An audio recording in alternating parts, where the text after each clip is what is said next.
Hi అండి.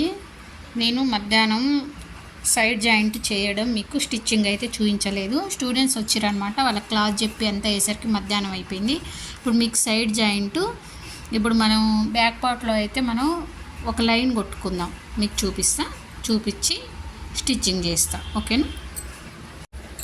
Back part నడుము దగ్గర మనము పావించి ఎక్కువ తీసుకున్నాం కదా, అక్కడ వరకు ఒక లైన్ కొట్టేసుకుందాం. ఇంకా బ్యాక్ పార్ట్లో లూజ్ రాకుండా జాగ్రత్త పడడం అనమాట.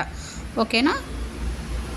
ఆ తర్వాత ఫ్రంట్ పార్ట్లు ఇవి బ్యాక్ పార్ట్ ఎంత వస్తుంది? 8 కదా. మీరు కటింగ్ వీడియో చూస్తే మీకు అర్థమైపోద్ది. 8 వచ్చింది. అక్కడ 16 అయిపోయింది. మిగతా 16 మనం ఫ్రంట్ 2 పార్ట్లకి 8 పెట్టి స్టిచ్చింగ్ చేసేసుకుందాం. ఓకేనా? ఎందుకు అంటే మళ్ళీ బ్యాక్ పార్ట్ తేడా రాకుండా ఉండడానికి. ఇప్పుడు హ్యాండ్ మాత్రం మీరు ఏదైనా సైజ్ బ్లౌజ్ తీసుకొని హ్యాండ్ పెట్టుకోండి, లేదా బాడీ మెజర్మెంట్స్ అయితే బాడీ మెజర్మెంట్స్తోని హ్యాండ్ దగ్గర స్టార్ట్ చేసుకొని ఇలా చూడండి. మధ్యలో కుట్టు దగ్గరకు వచ్చిన తర్వాత అక్కడ ఆపండి.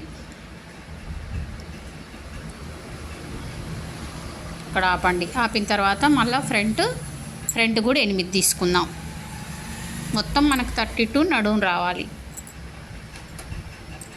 మొత్తం స్టిచ్చింగ్ అయిన తర్వాత నేను మీకు ఈ మెథడ్లో ఎలా వచ్చింది, ఎందుకంటే ఇది బ్యాక్ పార్ట్లో మనం చెస్ట్కి 1 ఇంచ్ తగ్గించినాం, ఫ్రంట్ పార్ట్లోనేమో 2 ఇంచెస్ పెంచినాం. ఇది ఫిట్టింగ్ ఎలా వస్తుంది చూడడం కోసమని చూసిన తర్వాత మీకు చెప్తే మీరు కూడా సేమ్ అలాగే కటింగ్ చేసుకోండి. ఎందుకంటే మీరు ముందే బ్లౌజెస్ పాడు చేసుకోకుండా చెప్తున్నా అన్నమాట. ఇక్కడ నాకు ఫ్రంట్ పార్ట్ పొడవు ఎక్కువ ఉంది. 4వ డాట్ ఉంది కదా, దాన్ని ఇంకొంచెం ఎక్కువ బట్టి వేసిన అనమాట. అలా వేసుకోవచ్చు మనం.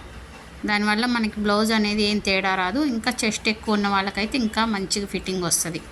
ఓకేనా? లేదు అసలు 4వ డాట్ వద్దంటే కటింగ్లోనే మీరు తగ్గించి చేసుకోవాలి. ఓకేనా?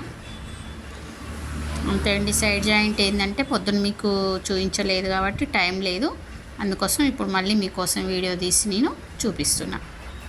ఇంకో సైడ్ చేస్తున్నా. ఇక్కడ చూడండి, ఇక్కడ కూడా కొంచెం ఎక్కువ వచ్చింది ఫ్రంట్ పార్ట్, అందుకోసం కొంచెం మళ్ళీ 4వ డాట్ని ఇంకొంచెం పట్టి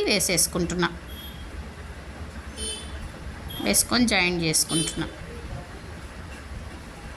మన వీడియోలు ఎవరైనా చూడకపోతే చూడండి. ఈ న్యూ మెథడ్ కటింగ్ అందరు నేర్చుకొని మంచి ఫిట్టింగ్ అయితే వస్తుందండి. ఫిట్టింగ్లో అయితే ఏం తేడా లేదు, చాలా బాగా ఫిట్టింగ్ వస్తుంది.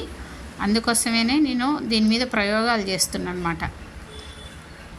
ఓకేనా?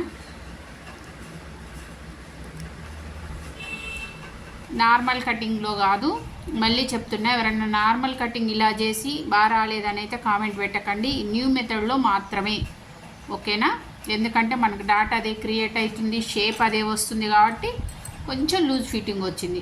మరి నార్మల్ కటింగ్కి దీనికి ఎందుకు తేడా ఉంది, అదెందుకు రాదంటే ఆ మెథడ్ వేరే, ఈ మెథడ్ వేరే. ఓకేనా? నా వీడియోలు నచ్చితే లైక్ చేయండి, షేర్ చేయండి, సబ్స్క్రైబ్ చేసుకోకపోతే ఎవరైనా చేసుకొని ఈ న్యూ మెథడ్ కటింగ్ నేర్చుకోండి. ఓకేనా? Thank you.